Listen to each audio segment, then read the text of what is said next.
So I would like to start by introducing Nazia Kazi, our first speaker. So she is doctor and she is assistant professor of anthropology at Stockton University, where she teaches on race, empire, and Islamophobia.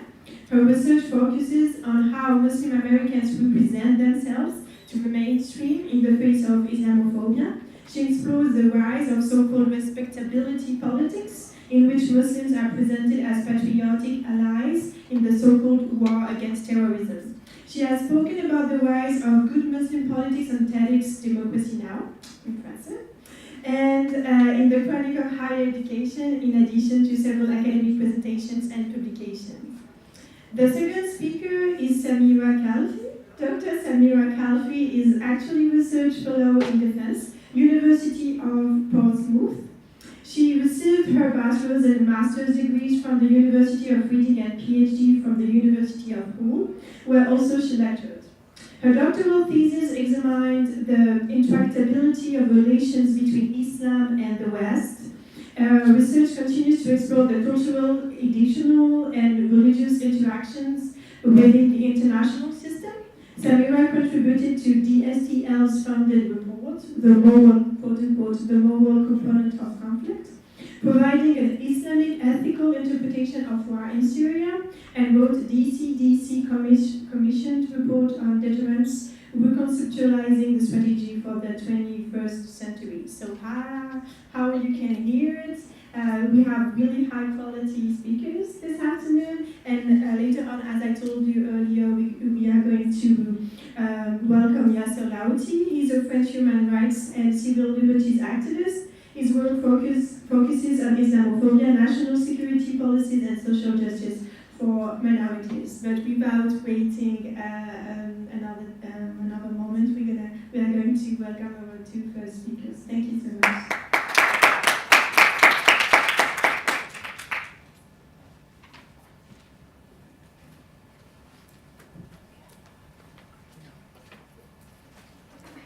Thank you so much. So I am Nazia Kazi, and I'm an anthropologist at Stockton University. And it's kind of awkward because when I proposed this talk, I assumed I would be delivering it under the Islamophobia of President-elect Clinton.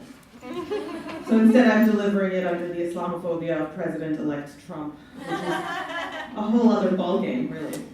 So, to start, I would like for us to maybe just think for a moment about the traffic in images that have been central in the workings of the US-led so-called war against terrorism. Consider, for instance, the sheer spectacle of desperate bodies hurling themselves out of burning buildings. The prisoner at Abu Ghraib, hooded, standing atop a delicately balanced box. Or the smiling woman in a hijab and business suit on the cover of Time magazine with a headline proclaiming Muslim success stories. George W. Bush standing in front of a triumphant banner proclaiming mission accomplished. A subway poster in New York City featuring a backpack left on a seat captioned, "If you see something, say something." Skeptics demanding that we view the dead body of Osama bin Laden. Or the photograph of Saddam Hussein, defeated, stripped down to his underwear, captured and disheveled. In other words, think a little bit about the visual logics of the so-called terror age since September 11th, and the traffic in widely proliferated images that, which, as Jasbir Puar tells us, focus on the racially and sexually marked Muslim body front and center. So we have seen rise a regime of visually locating the terrorist or suspected terrorist domestically and abroad, synoptically and panoptically. And these ubiquitous images are among many that constitute how optics have been central in shaping popular understandings of the war on terror, anti-Muslim racism, or even American victimhood. So today I want us to think about what I call the Islamoscopic regime. The Islamoscopic regime, of course, exists in a long context of visual scopic regimes. So we know that colonial administrations required viewing their subject as a critical part of their colonial project. or consider the rise of traditional cultural anthropology, in a sense, an academic endeavor aimed at viewing the native subject, ethnography, the tool for rendering visible the cultural practices of exotic natives. And of course, in the US context, surveillance has taken on a completely new significance. We saw spies planted in black churches and anti-war spaces during the 1960s and 70s in the US, and most recently, widespread surveillance of mosques and Muslim communities across the US and Western Europe. So the Islamoscopic regime is a delicate network, and it consists of both institutional and de facto apparatuses, technologies that work to render the Muslim body viewable. So I hope today to lay out a theoretical framing of the Islamoscopic regime and its relevance today. And of course, the Islamoscopic regime is not monolithic. It is at once viciously hostile, policing Muslims through extrajudicial processes of surveillance and law enforcement, and at times seemingly sympathetic, for instance, through media programs that seek to understand Muslim lifestyles and culture.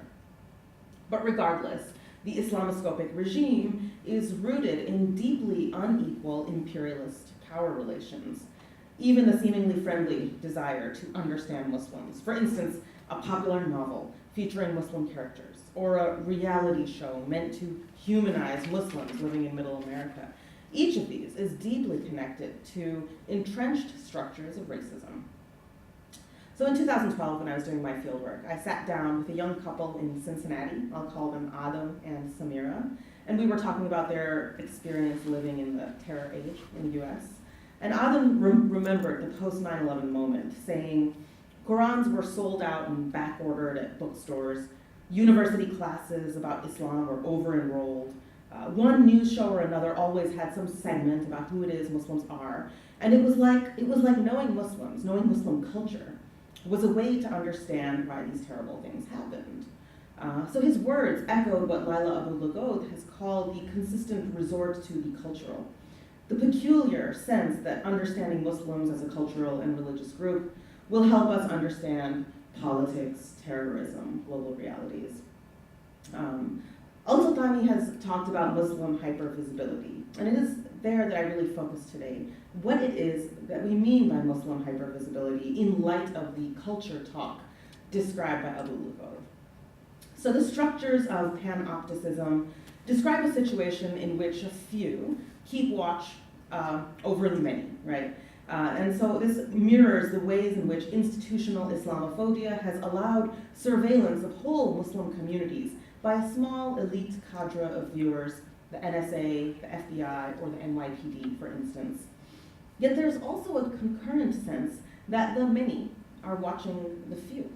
So in other words, America at large has a watchful eye on its minority Muslim population. So because of the cultural curiosity that Adam was describing, everyone is interested in Muslims. So the hypervisibility of US Muslims is at once panoptic and synoptic, as US Muslims are also monitored by civilians, curious neighbors, people who are suspicious or sympathetic about the Muslim next door. We must also consider how US Muslims respond to this exposure, the spotlight, as one of my interlocutors put it. So the scopic regime lays bare, through a coexisting panoptic and synoptic reality, a gaze over potential terrorists. But it's only part of a larger picture. The modalities through which individual Muslims and Muslim American organizations navigate their position, oftentimes leveraging hypervisibility, must be seen as part of the Islamoscopic regime itself. So the coexistence of the disciplinary gaze over Muslims and the responses assembled by Muslims, Arabs, and South Asians is part of the regime. And the ways in which rendering Muslim Americans politically visible for the purposes of preventing terrorism is a multi-layered process, and it's one that invokes agency, racial formation, gender and sexuality politics, and the politics of the gaze. So hardly passive victims under these regimes of rendering visible, some Muslims have seized the spotlight in a hope that this will shatter the very Islamophobic gaze upon which it seizes. The phrase, everything we do is being watched, was uttered with enough frequency while I was doing my field work for me to lose count. Of course, it's easy for us to be very critical of negative hypervisibility, the ways in which Muslim American populations have been thrust under a magnifying glass, cast as potential terrorists, anti-American, well, at first it was Al-Qaeda, now it's ISIS sympathizers. And according to the logics of Islamophobia, to locate the Muslim visually is to know the enemy. To mark Muslims in this way requires a process of spectacle, a voyeuristic, terrified fascination with our Muslim population. And of course, much of this intensified on September 11, 2001. And Susan Buck-Morse has described the events of that day as a spectacle that was different from any other global event of destruction. It was a mute act, played and replayed before a global audience.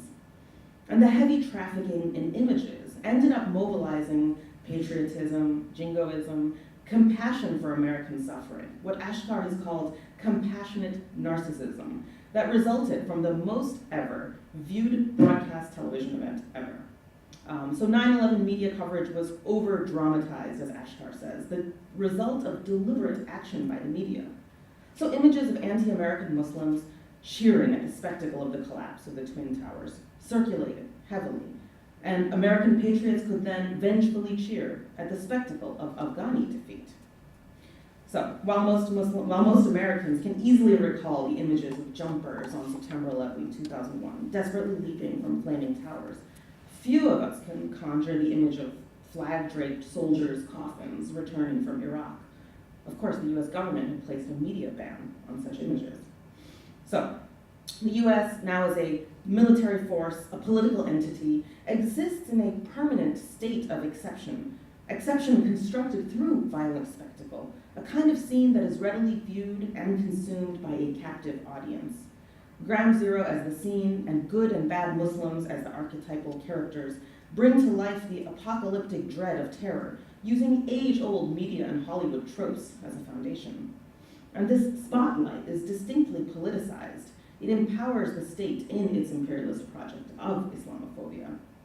So nearly a decade after the images of supposedly Palestinians cheering US death had circulated wildly, NPR news analyst Juan Williams said on the O'Reilly Factor, he said, "Look, Bill, I'm not a bigot, you know the kind of books I've written about civil rights, but when I get on a plane, I've got to tell you, if I see people in Muslim garb, and I think, they're identifying themselves first and foremost as Muslims, I get worried. I get nervous." In other words, it was clear. Visual cues became central to identifying the Muslim threat. Policing strategies since September 11th, of course, have focused increasingly on the homegrown threat. The notion that the next major terrorist attack will come not from a foreign entity, but from American Muslims. And because the imagined terrorist may be from among us, a clear demarcation of an identifiable enemy becomes critical. So we may not know where the war on terror is fought, but we need to be able to picture against whom it is fought. As Sunayn Elmira points out, if these bad Muslims are not visible, the state must call them into being to prove its threat to national security. So here we have, of course, the sneak and peek provision of the Patriot Act, rendering visible to intelligence agencies the private contents of Muslims' homes, allowing clandestine searches of people's premises without occupants' knowledge or permission, based simply upon suspicion, a quite racially loaded term. While I was doing field work, Muslim Americans I was speaking to spoke quite casually about the government policy of having mosque crawlers present at Jummah prayers, recording sermons. Others told me they took clicks and interference on phone calls as evidence that their phones had been tapped. I was talking to someone I'll call Lena once about an upcoming fundraiser by an organization in support of Gaza, and she said, "Oop, we said Palestine. I'm sure some recording device just clicked on." So the abundance of these jokes were really heartbreaking, and they're evidence of just how deeply aware of their surveillance Muslim Americans are, and how much they've hyper-normalized surveillance in their everyday lives. And of course, that's the panoptic, right? But popular surveillance and curiosity about Muslims constitutes the synoptic monitoring of Muslim Americans. And in this configuration, anyone can be a hero in the fight against terrorism, and all are asked to be diligent in detecting suspicious activity. Thus tasked, the general population internalizes its cues of what constitutes reasonable suspicion, and of course, there's that suspicion term again, hardly race neutral. So Muslims, or those thought to be Muslims, their bodies carry cues, their skin color, dress, stature, gender expression, posture. They let the synoptic apparatus know whether or not they are dangerous. In terms like flying while brown or flying while Muslim have become ubiquitous in Muslim American spaces. And it would be short-sighted to speak about Muslim hypervisibility and omit the realm of academia and social sciences as a site for the production of Muslim visibility and the Muslim image. Even my presence in Muslim spaces as an anthropologist served as a constant reminder of the burden of hypervisibility. I was constantly reminded of Edward Said's claim that to practice anthropology in the United States is not just to be doing scholarly work, investigating otherness and difference, it is to be discussing them in an enormously influential, powerful state whose global role is that of a superpower. So I came to understand my research as oriented around the contours of US imperialism at home, and I struggled to situate my own project among these imperialist dynamics. And of course, the people I studied, my interlocutors, were deeply aware of the academic fascination with Muslim subjectivities. I was at an event in Detroit, and someone called Sumaya asked me, as if I were a representative of academia at large, it must be so easy for you to get funding for your project, right? Because it has the word Muslim in it, am I right? And she told me that she toyed with the idea of going into academia, media studies, American studies more specifically, but see, she said she had serious reservations about becoming anyone's Muslim woman pet scholar. How do you resist that, she asked me, turning the tables on any traditional researcher-informant relationship and bringing into sharp focus the problematic power dynamics of the anthropological encounter. So Sumaya's question makes apparent the critical role of intellectual curiosity in the larger context of Muslim hypervisibility, and that the explosion in curiosity about Muslims has included academia, right? So now let's turn a little bit to negative hypervisibility of Muslims in the US and the Muslim American capacity to respond. Starting with September 11, 2001, the prominent display of American flags at mosques, Muslim businesses, and homes was of course a visual response. Ahmed says, amid all the flag waving, the nationalist fervor, and the growing anti-Arab, anti-Muslim, anti-immigrant sentiment, Arab, Muslim, and South Asian communities engaged in a strategic adaptation, a cultural and political accommodation. Many of them seized the American flag as their own, waving it fervently, preemptively, embracing the flag as a shield. So for some, the terrifying hypervisibility of being Muslim in an Islamophobic US actually became an opportunity to make Islam a prominent, welcome presence in the US. So as one of my interlocutors told me, if the spotlight is on us, that just means it's our turn to shine.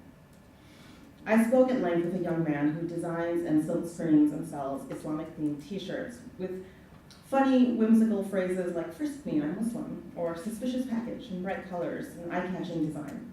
He told me that he felt these t-shirts pointed to, through visual cues, the silliness of Islamophobia. They showed the world that Muslims don't take themselves too seriously, and that Islamophobia is ludicrous. I remember one especially remarkable shirt. It had the image of an ominous Israeli bulldozer on the front, and it was accompanied by the caption, "You throw rocks too." Or think about the abundance of allegiance with Muslim events, wear a hijab in solidarity days. These are obviously visual practices in which allies, often white allies, mark themselves visually in the same ways that Muslims are marked, in a show of solidarity, and their attempts to oppose anti-Muslim sentiment through visual practices. Well, it may seem somewhat obvious to point to the apparatuses of viewing Muslims as part of US empire building. But as I've highlighted today, the Islamophobic regime is not the simple top-down entity. It doesn't act uniformly without participation of Muslims themselves, many of them fiercely opposed to structures of Islamophobia. But what I find in my fieldwork is a tendency among many US Muslims to utilize the Islamophobic regime, to leverage the extra scrutiny as an opportunity to project a positive image of self. Now, without commenting here on the efficacy of such strategies, I instead hope to point to the fact that these efforts exist in a peculiar context, a particular political landscape in which the traffic in imagery and visibility of Muslims already exists as a colonial conceit. For we live in an era of what Enseng Ho has called the inconspicuousness of US empire, what Junaid Rana calls an American empire that, via its chameleon-like characteristics, is able to hide elements of its domination in plain sight. So what does it mean for Muslims at the heart of this empire to be hypervisible, or to relish that hypervisibility? For Muslims to attempt to subvert their hypervisibility from the inside poses the question, can these measures ever be counter-hegemonic, decolonial? Is there any room for the assertion of Muslim American civility, dignity, and value when engaging in dialogue, a dialogue with empire? Or have Muslim Americans, as I argue in some of my work, reached a representational impasse, one in which their actions are inherently always already constrained by the necessities of US imperialism and racism? Thank you. Thank you. So my paper is called Homegrown, the Terror We Created. And I'll return to the title and why I called it that in a second. But I want to first point out that this paper it's not questioning the concept of Islamophobia, neither is it questioning the problem of radicalism, extremism and terrorism, though there is a very interesting paper on the concept of radicalism by Heath Thomas, I'm not sure, on this very notion of radicalisation and that it's actually a misnomer, but that's a little detour there. Okay, so rather this paper's rooted in my initial query of why do British citizens leave for Syria? And I think this question has been at the root of a lot of my research recently. So what is it that is causing British citizens to leave to go to Syria? And I will quickly say my paper is based on Britain. So the existing literature has tried to answer this question, answer questions on radicalism, terrorism, by trying to profile the individuals that are radicalised, and it's effectively failed. We can't profile these actors. Therefore, I asked myself, well, what is the other influencing factor? What is it that's going on here, and is it actually a higher level? So it doesn't actually exist on the individual or on the individual level. So then I decided that I'm going to look at the societal level. So by looking at the societal level, I started to ask questions about the notions of Britishness, the notions of citizenship, and more so because of the rise of Islamophobia and the rise of terrorism and extremism, the notions of social cohesion and dissonance. So by posing those questions about what is Britishness, what is citizenship, I then decided to ask, well, does British society enable radicalism, extremism and terrorism? And does British society enable Islamophobia? So from these questions I started to therefore make links.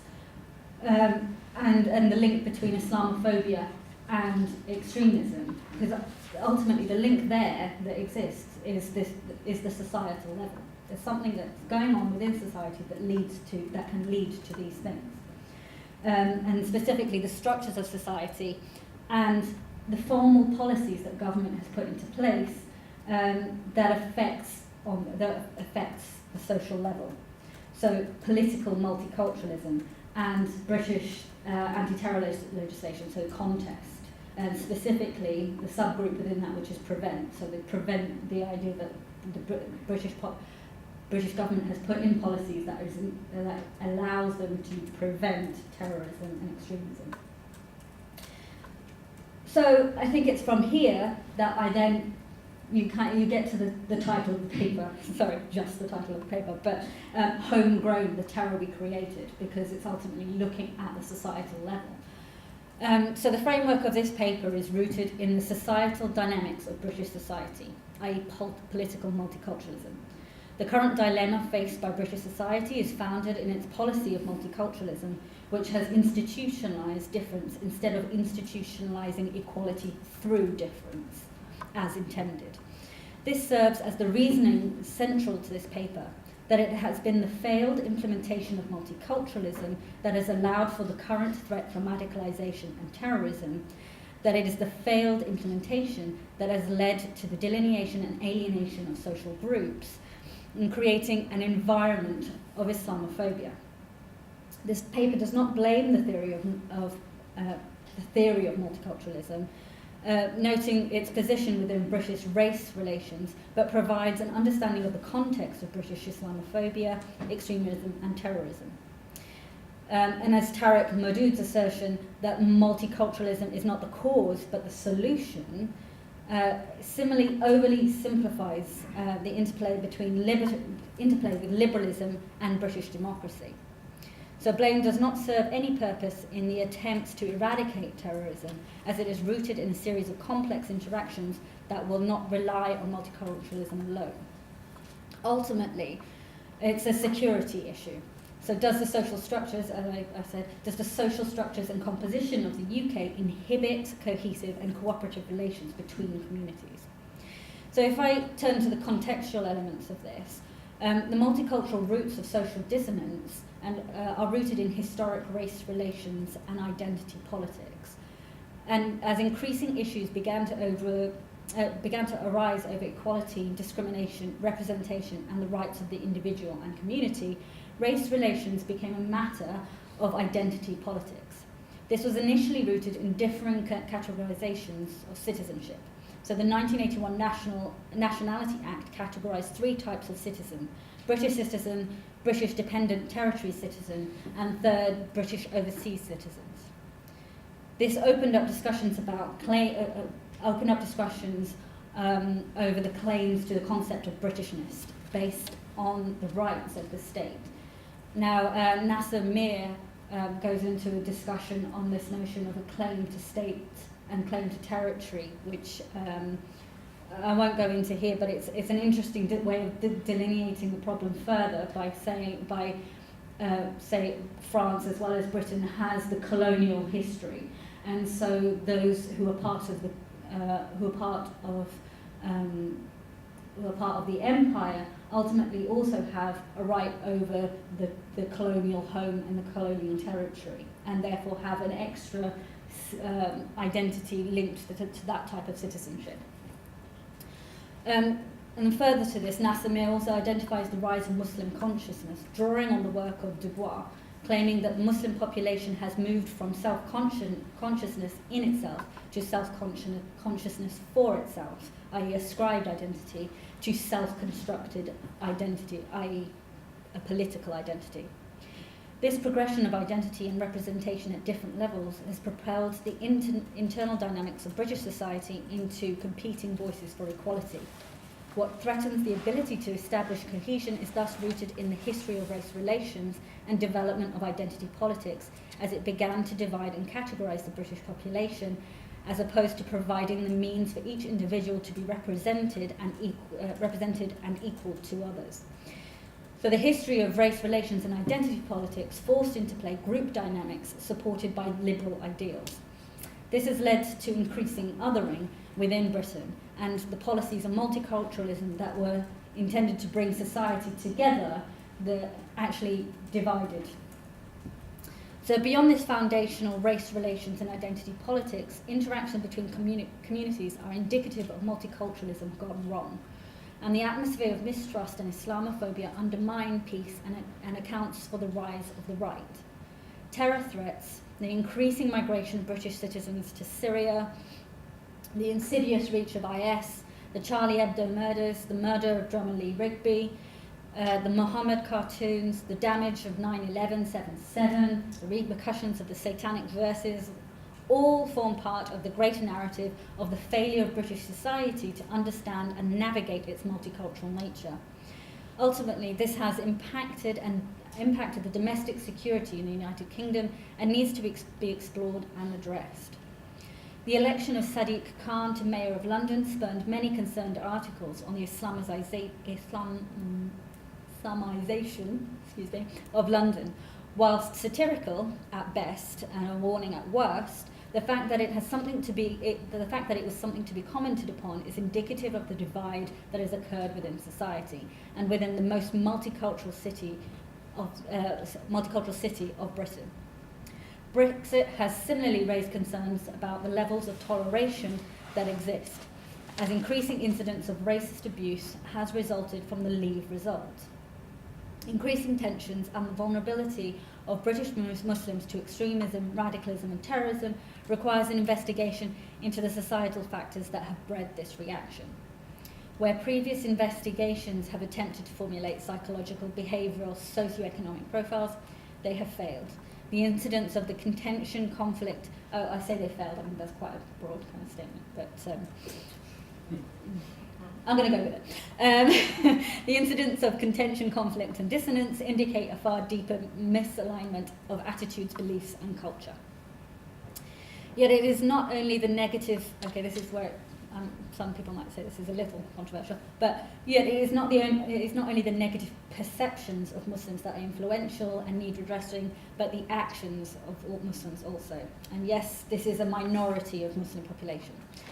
So disruptive and sometimes lethal actions by a minority of Muslims exemplify the reasons behind fear and prejudice. Now, the reason I'm bringing this up is because we can't ignore it. You know, the minority exists and it's there and they are doing these actions. So yeah, action is not confined to extremism and terrorism, but the radicalisation of the youth.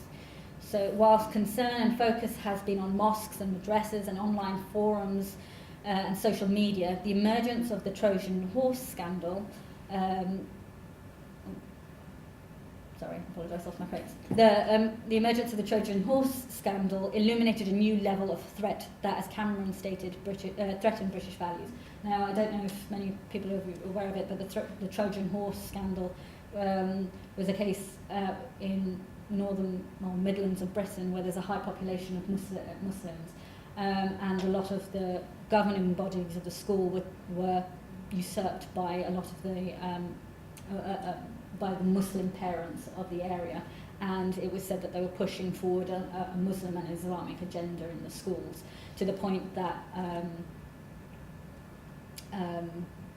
the independent education body that I've forgotten, and I'm looking at you, Richard, because I completely forgot what it's called, but the independent, the other Brit in the room. Pardon? Oh yeah, Ofsted, there we go, thank you. Ofsted had to go into these schools to remedy this issue, and brought these schools to, and held them to account because of this, thank you. So, the usurpation of British concepts of gender relations, human rights, as well as general disregard for good practice, stoked fears of Islam and the possibilities of implementing Sharia law within Britain. Increasing incidents that illustrate a desire to remain isolated, as well as the use of violence, though not definitively or necessarily connected, add to the perceptions and atmosphere of distrust, fear and alienation, even if at some level community self-imposed. So the Casey review of last week, essentially, that was released by the British government, further highlighted the distinctiveness of British Muslim population, proposing greater efforts for what is termed integration, asserting regressive and divisive behaviour of Pakistani and Bangladeshi populations, and which has added to the milieu of Islamophobic sentiments, as it highlighted and denigrates a specific group on the basis of religious and cultural beliefs and practice. In its attempt to redress social dissonance and actively hinder certain behaviours that have been highlighted as related to the Muslim population, the Casey review proposes measures that are representative of assimilation as opposed to integration as it kind of stands. That's how it proposes. It puts itself forward as moving forward towards integration, but it's in its measures and its language, it's far more assimilative. Whilst Britain was facing another moment for change, contemporary perspectives are undermining the liberal sentiments that formulated the previous turning points of British society. Whilst there is merit in the assertion that the fundamental nature of liberalism enabled the current segregation and distinct identities, the flaw did not lie in the sentiment, but in its application. Difference was institutionalised as opposed to celebrated and acknowledged. Shifting behaviour towards Britishness and imposing and celebrating British values, as put forward by the review, does little to create a cohesive society, as it once more shines a light on the inability to identify Britishness. It similarly fails to incorporate the diversity that exists within Britain on the basis of its colonial past, indicating that Britishness is not a purely a British Isles phenomenon, but a transcultural one. The Casey Review therefore adds to the arguments made in this paper that the social makeup of the state is vital to cohesion. Understanding homegrown terror and Islamophobia, however, to understanding homegrown terror and Islamophobia. However, it further entrenches Islamophobia by its focus on the Muslim population under the guise of societal integration. So if we address multiculturalism, that is ultimately the framework of this paper, but also the framework in which the communities exist within Britain. The Parrott report, which pushed forward multiculturalism in Britain, sees it as about cultural diversity or culturally embedded difference. It is supposed to allow each group to have the freedom to understand themselves and organise themselves within a larger culture that allows this. Essentially, a community of communities.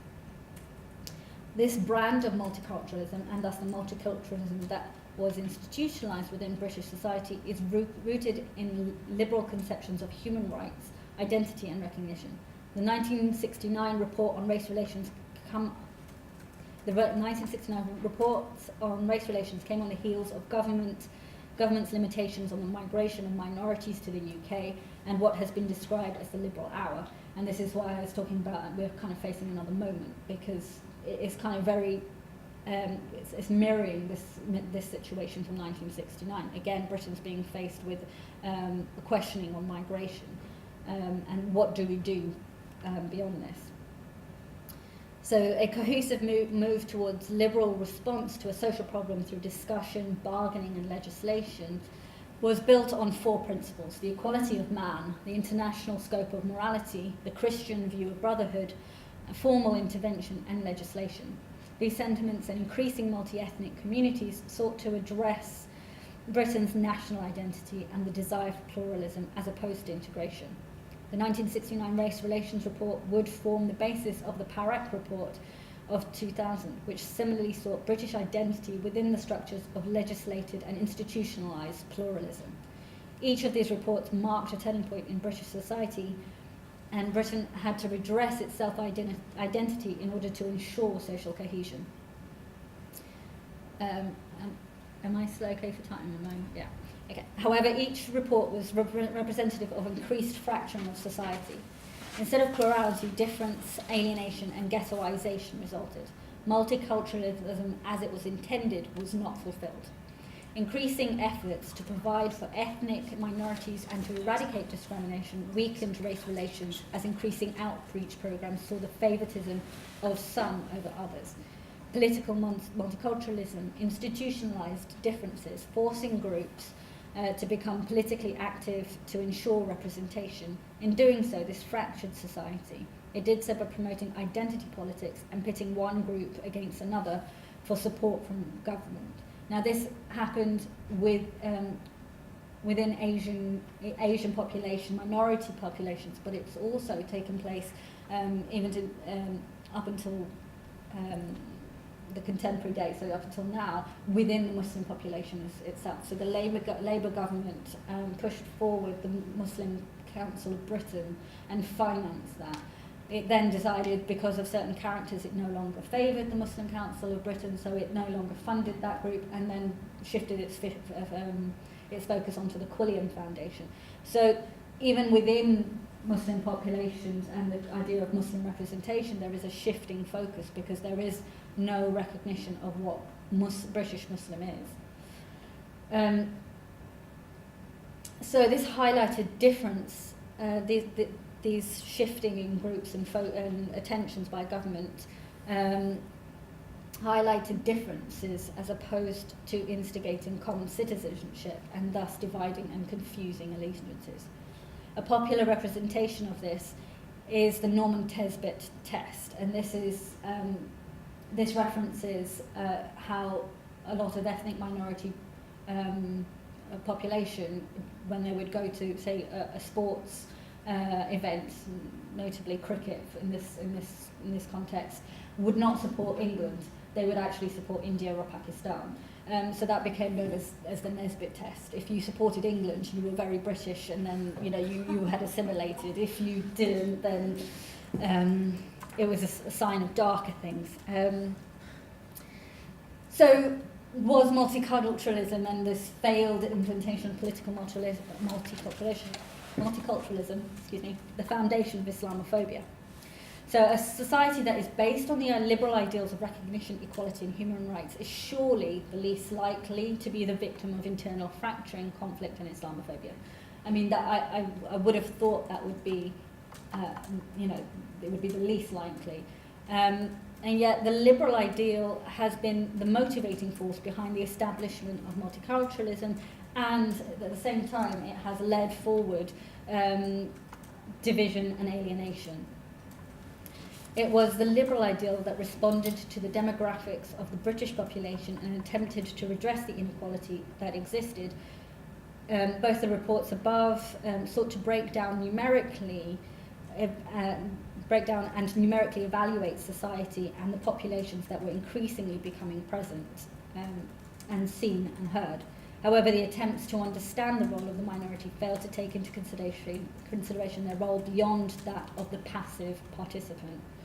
So belief in the superiority and stability of liberal democracy, as embodied in the work of Francis Fukuyama and his assertions of the end of history, also come into play. And this is kind of juxtaposed with this idea of the Rawlsian notion of liberalism that allowed for and gave rights to the different groups within Britain.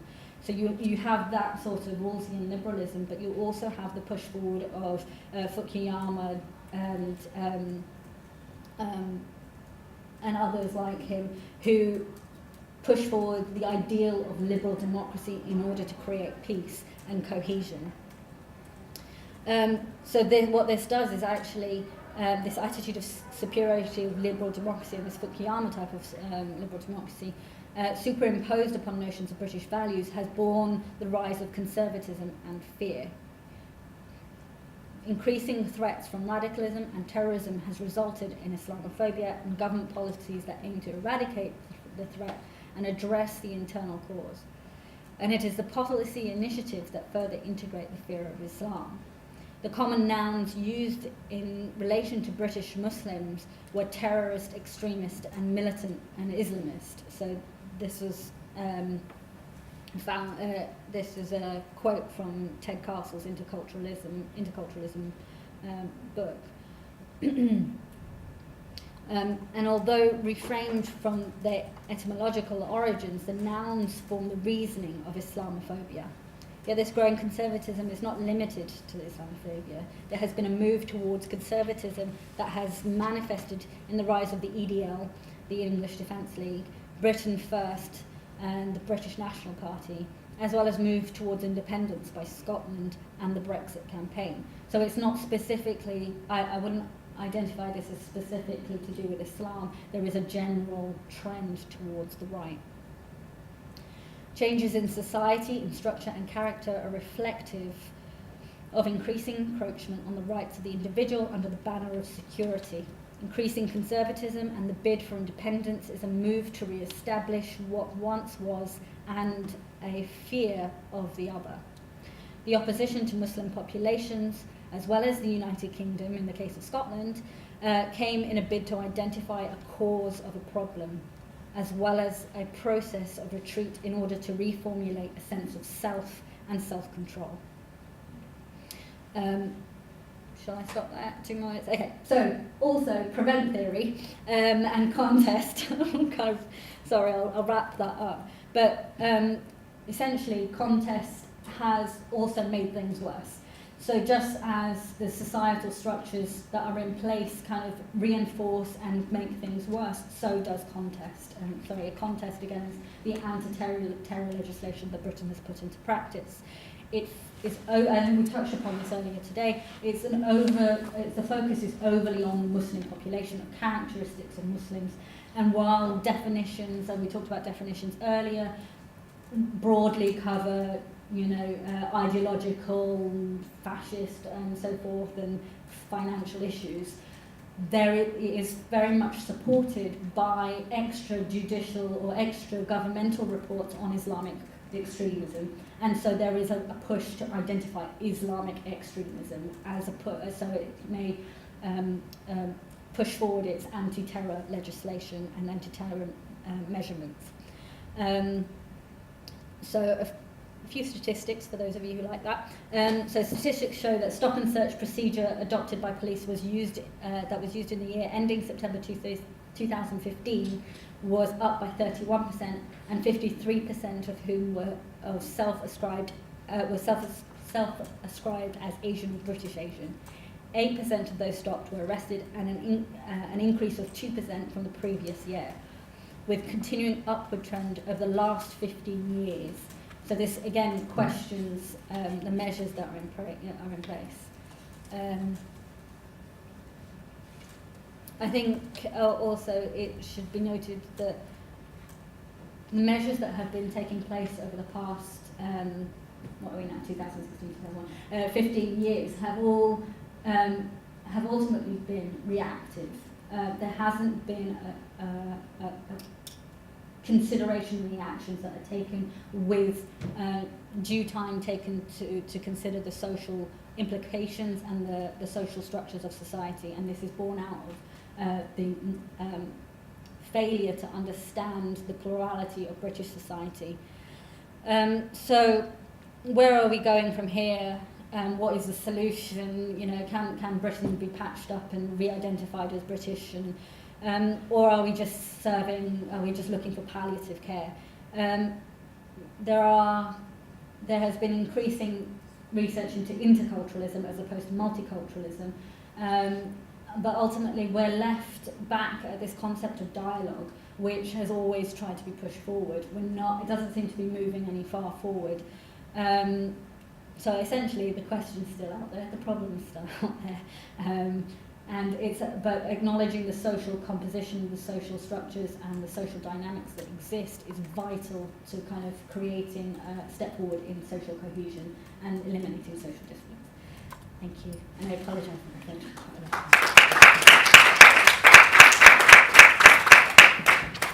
Thank you for these really interesting papers. Just before to open the floor for the questions, I have just two little questions. The first one for Nazia Kazi. I would like to know, how do you articulate or comprehend, on the one hand, the hyper-visibility of Muslims in public sphere, and at the same time the lack of audibility and the difficulties to be heard in public and media and politics sphere? How do you explain this kind of paradoxical phenomenon? The other point is for Sameera Khalfey. I have a question about one of the sentences you put on your biography when you said that you wanted to provide an Islamic ethical interpretation of war in Syria, and I didn't really. I'm trying to figure out how do you. What kind of methodology are you using in order to do that? And do you think it's because it's a really touchy topic, and maybe there is kind of a tension of maybe just a danger to explain the commitment or engagement to Syria for the jihadists? So please could you answer, and after we are going to write different questions in the. So I think to your question, there is definitely this sense of invisibility that you described. So one of the things that a lot of people remarked about was how few academic institutions there are devoted to the study of Muslim American life. In fact, there's much done about Muslims globally in political science and anthropology circles, but there's just a shortage of scholarship on Muslim Americans. And as we are in this era of the Black Lives Matter movement and talking about the criminalization of undocumented immigrants, there's a way in which Muslims as a racial category don't exist in academia and are not taken seriously as a racial group. So that's on the one hand. But on the other hand, I think it's important to note that there is a space opened up for a certain type of Muslim voice. And by that, I mean, a perfect example of this would be over the summer in Philadelphia, they had the Democratic National Convention, and I'm not sure if folks in Europe heard about Khizr Khan, who spoke. He spoke in opposition to Donald Trump and in support of Hillary Clinton, and he lost a son in the Iraq War. And he kind of very emblematically pulled the Constitution of the United States out of his pocket and said Donald Trump should take a look at this. And he became sort of the spokesperson for a patriotic, sort of pro-military voice from the Muslim community. But what was really missing from this conversation was this other interview he had done, I think with CNN or MSNBC, where he actually says that U.S. foreign policy, military policy, has created chaos in the Muslim world, and he's in fierce opposition to it. And that did not get any press time. Instead, it was this sort of positioning of him as a supporter of U.S. militarism and empire that got him the seat at that table, which was not even accurate to his beliefs. So I think what we need to be cognizant of in this moment is which types of Muslim voices are allowed to exist, what types of statements can be made in this moment.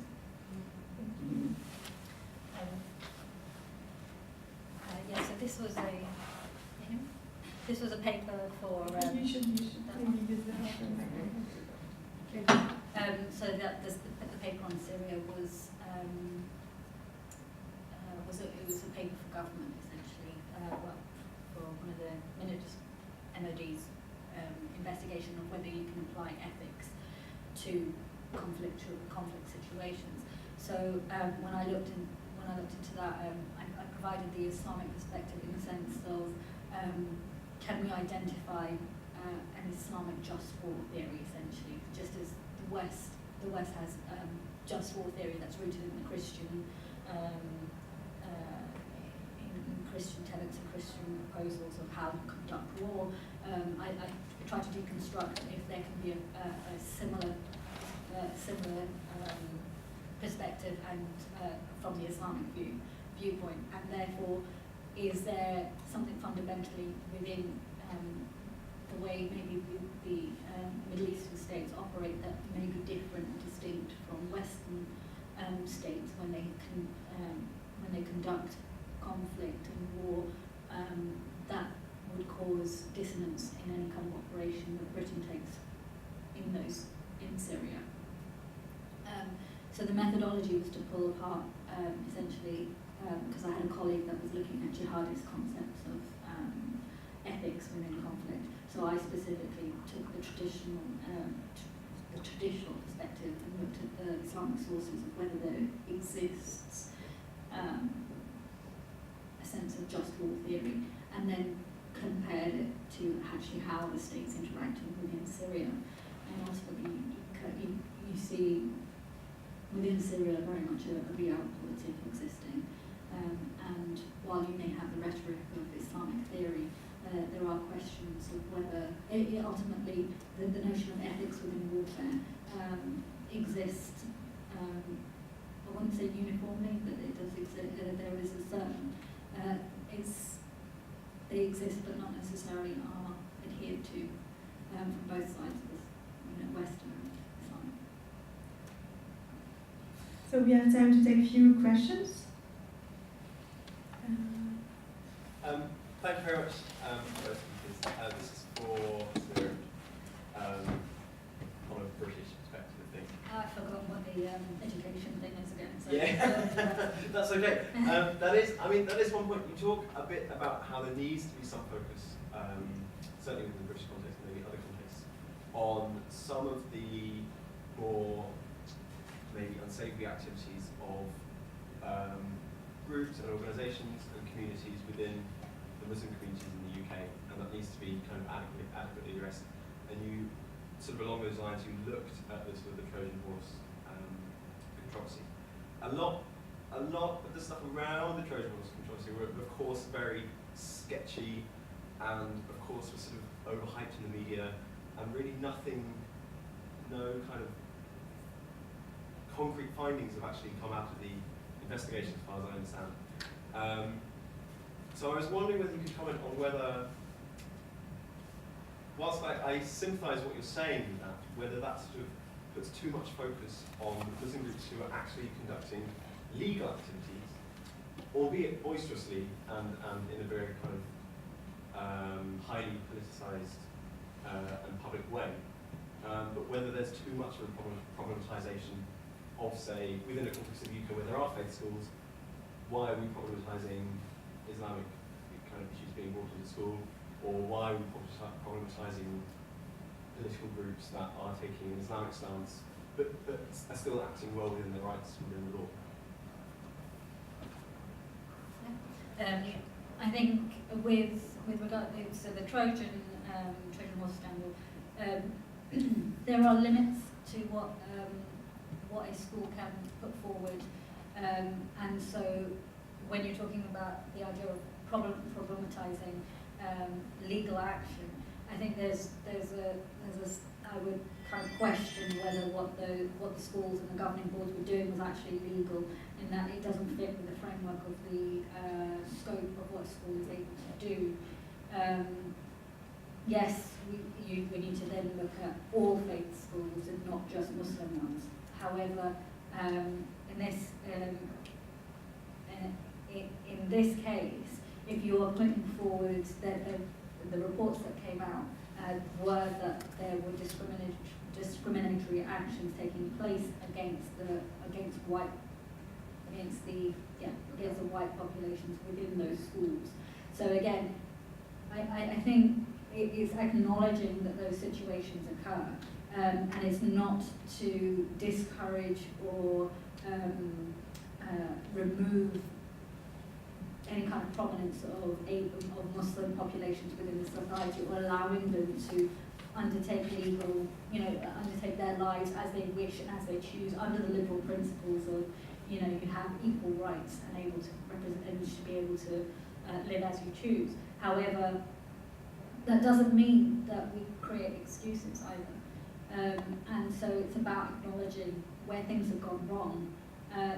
But I do agree with you, there's a huge media furore about this situation that obviously I think probably went too far, in that there were members of Muslim populations who were just purely devout and were not pushing forward those kind of agendas, but got caught up in those situations. And I know of somebody who knows somebody who's somebody, but and so that's why I can say that.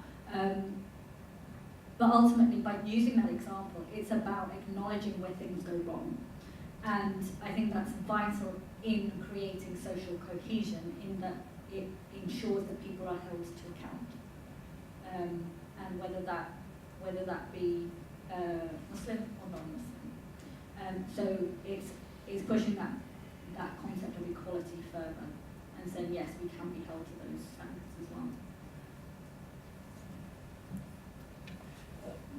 Pose the question is if the actions of Muslims actually contribute to some notions of Islamophobia or responsibility, and this is an important piece in here, because you're correlating the actions of individuals to group responsibility, and if that's the normative structure, then do we see a similarity for correlations between individual actions outside Muslim groups to such responsibility, or is it a distinctive feature that is only applicable to Muslims?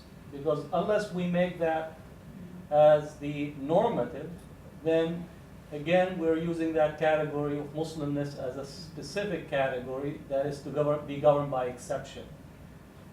And that also goes into the issue of the schooling or the board.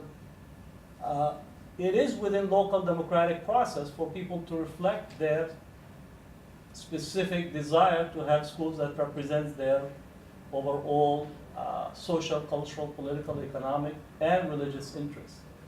At what point does that become, again, a problem that needs to be intervened, which seems to be something that you're putting forth? It's okay as long, it's once it starts discriminating and imposing on those that are in the school something that they, it's this notion of free will, free choice. So as soon as they start imposing. But what that's established, or is it a perception?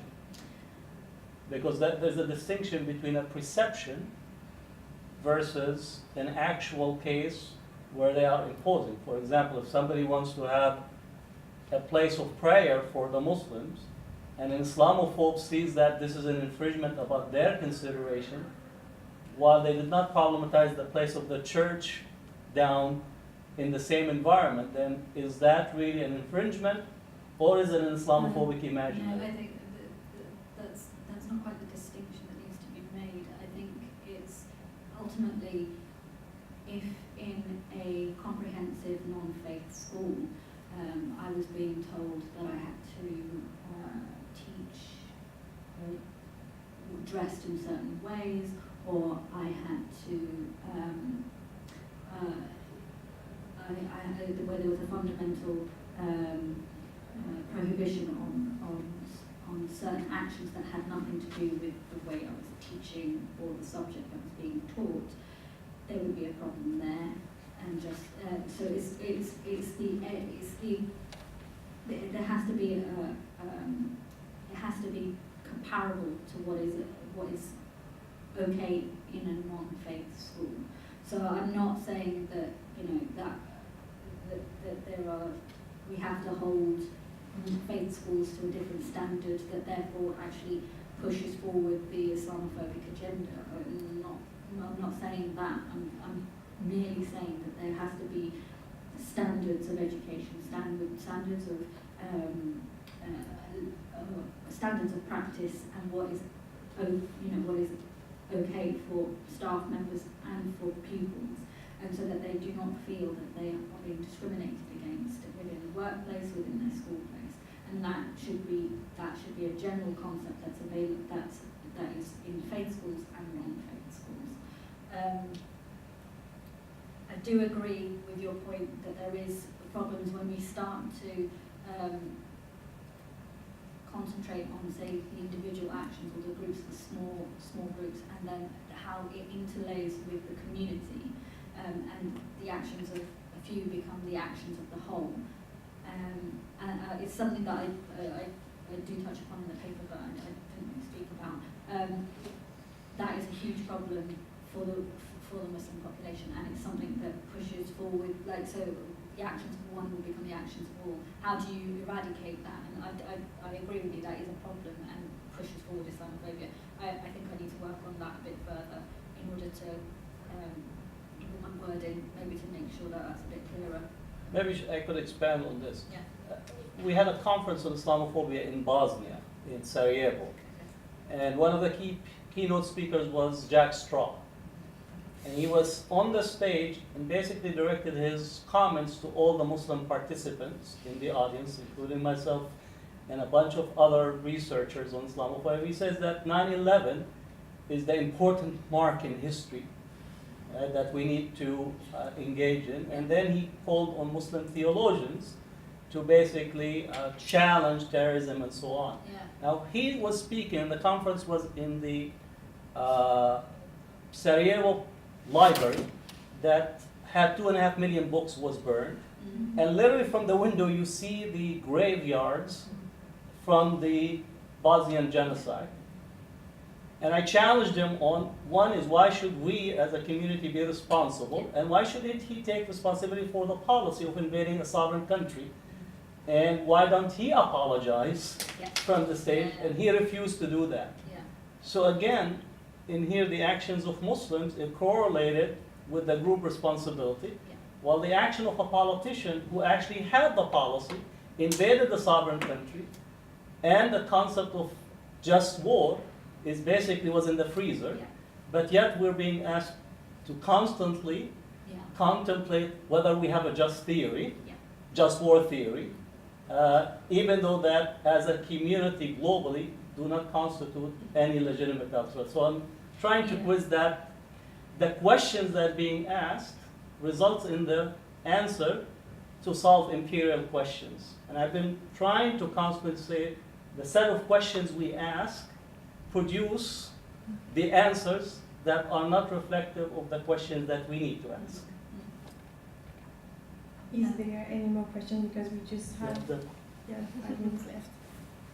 I have a question for Nazia, because you ended with a very tantalizing question about whether these structures of surveillance can actually be engaged in a decolonial manner. But I want to ask conversely, did you encounter any approaches that adopted a decolonial perspective by refusing to engage these synoptic and panoptic structures of surveillance, or perhaps reorient themselves towards different sets of eyes? And I'm thinking perhaps of Muslim solidarity with Standing Rock, for example. Yeah, that's a great question. I mean, my fieldwork was really limited to these large national Muslim American organizations, and sort of therein kind of lies the problem, which is a representational crisis when you create a community that does not necessarily exist with any cohesiveness. So right now in the US, there's all this panic about the Muslim registry that Donald Trump has proposed, and what falls out of the picture is that that registry has already existed, and it used the language of undocumented immigrants. It's not as sensationalistic as saying we're going to register all Muslims, but it was already there, and it's the legal framework for it is intact. But this question was really, for instance, like a few months ago, this happened in the Chicagoland area. So a bunch of Muslim American organizations paid some money to get a billboard space, and they had this huge ad and said, "Hey ISIS, you suck," from Muslim Americans. And I'm like, okay, well, this ad is not to ISIS. This is an ad to white Americans from a certain subset of Muslim Americans. And could they have had a billboard condemning drone warfare? So like, I think ultimately what happens is the discursive space gets swallowed by these good Muslim platitudes, and what falls out of the picture is any real anti-imperialist or anti-racist dialogue. Of course those dialogues are happening, to answer your question, but they don't get the same traction, and they don't get the, like my argument earlier about Khizr Khan's anti-imperialist critique not getting any coverage. It was the his son died in the Iraq War that got the spotlight. So this is sort of what I mean when I say we've reached a representational impasse, which is that when Muslims are making those critiques, they are invisibilized, they are criminalized, they are censored, or they're simply unpopular. And so this is kind of the wall that I'm hitting up against in my work. Do you have any? Okay, it's going to be the last question. I just want to have the same follow for Nazia. I mean, this idea of when you critique the empire, usually you become invisible, right? This is a historical trend. If you look at, for example, MLK, great speech about the war in Vietnam, nobody will hear about it, right? But if he addressed white theologian, you will hear about that, and war, I have a dream. We heard that, I heard it when I was in Africa, right? But yeah, seriously. So my question is, for us as activists, scholars, or people working in the realm of engaging Islamophobia to the core, because I'm, with all the offense, no defense. I'm not gonna defend anything, I'm gonna go for offense based on my constitutional rights, based on my citizenship status, wherever I existed. I completely reject the idea that I'm responsible for whatever being done by other Muslims. I can't care less. I mean, in society, there is many other ethnic groups or religious groups committing terrifying violations, but nobody holds their ethnic bloc accountable, right? So my question is the following: how we, as this community or others, make ourselves visible, holding the dissent banner, dissenting against the empire, dissenting against terrorists, and asserting the rights for our communities. I know that's a struggle I struggle with too, but how you could see from your work, from your engagement with communities, how we can uphold those together. Yeah, and this is a great question. I think we have to stop reciting these trite one-liners. Islam is a religion of peace. Muslim women are not oppressed. And like, these statements don't seem harmful, but they occupy such space that, you know, for instance, at the university I work at, I'm MSA advisor, the Muslim Students Association advisor, and there was a confrontation between the student veterans group last year and the Muslim Students Association, where there was some confrontation where an Iraq war veteran said something to one of the MSA students who was running this Islam awareness like booth, you know, and something about jihad and militarism. And as a response, the MSA students approached me and asked me if I would do a panel at the university about women in Islam. So I said no. I said, I'm happy to talk about maybe the Iraq War. I'm happy to talk about 1492. I'm happy to talk about these things. I'm happy to do a talk for you guys. I refuse to participate in that conversation. It's not just that it's not fruitful, it's that it actually, I think, is damaging. And I think that's the larger argument in my work, which is that this brand of Muslim multiculturalism, this type of Islamophilia, is part of the imperialist apparatus, and we need to knock it off. You know, I mean, there was something really troubling about that billboard in Chicago. It was really troubling because on the surface, you know, you may not think it's helpful, but you may not think it's harmful. And what I'm trying to argue is that it's actually, these types of platitudes are kind of a cornerstone of the imperialist apparatus. It can't exist without the vocal good Muslim. So I think we need to be really diligent in holding each other accountable to sort of, to knock it off, quite simply. Maybe you talked about Layla Blughat cultural talk. Maybe could you connect some of your work to performance studies, where Muslims are performing Muslimness to an audience that is demanding of them a particular type of performance in civil society. Absolutely, and like when I was in the field doing my research, there were so many times, and as I said, people were saying everything I do is being watched. So I remember I was talking to someone, a Palestinian American woman, who was talking about how she's become a much better driver over the last several years because she's like, if I'm a careless driver, it's because I'm a Muslim now, because I'm visibly Muslim. Or, you know, she's very diligent about how she reacts to like her son having a tantrum at the shopping mall because now everyone is watching how does she discipline her son. It's a reflection on her as a Palestinian Muslim woman. So the actions of Muslims are constrained by these sort of dynamics. And I think, you know, I think this is why I say that it's kind of an impasse, because how do you escape that hypervisibility? How do you negotiate that when you are being watched, when there is that spotlight, you know? I remember a Bangladeshi American man at a CARE Know Your Rights workshop was talking about how he always holds the door open for people and he always offers his seat on the New York City subway to someone because he's a visibly Muslim man and he feels he has no choice but to behave in such a way, you know, or else it reflects on the whole community. And I think there's like quite a deep sort of tragedy there, and it is the sort of meeting point of the performative aspect and the culture talk. Yeah.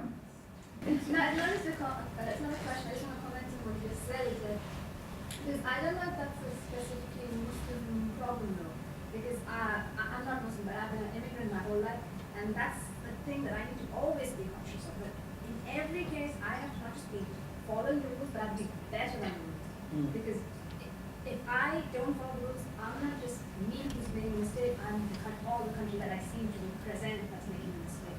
So I'm not sure whether that is just related to hypervisibility of Muslims in general, but it has a little bit to do with being seen as an immigrant if you're not actually an immigrant. Thank you.